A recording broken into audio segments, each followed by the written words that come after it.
এখনকার দিনের বিয়ে বাড়ির কাজ। আরে তোমাদের এতক্ষণ আসার সময় হলো? বলো দেখি, বিয়ে বাড়িতে হাজার একটা কাজ, তোমরা এত দেরি করে আসলে কেন?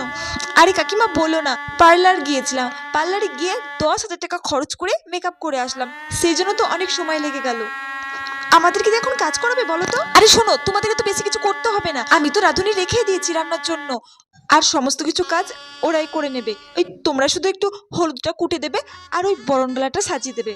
তোমার মেয়ের বিয়েতে আমরা হলুদ কুটবো না? হলুদ কুটলে আমার হাতটাই কেমন হলুদ হলুদ হয়ে যাবে। এই তো আমি তোমার মেয়ের বিয়ের জন্য তো নেলস করিয়েছি। কি বলছো বলো তো কাকিমা?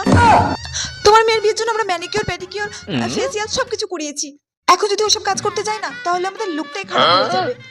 যা বলেছিস, এই মাত্র পার্লার থেকে সেজে গুটে আসলাম। আচ্ছা, তোমাদেরকে বলে আমার ভুল হয়েছে, তোমরা এসেছো, ভালো করে খেয়ে দিয়ে তারপর বাড়ি চলে যাও, ঠিক আছে?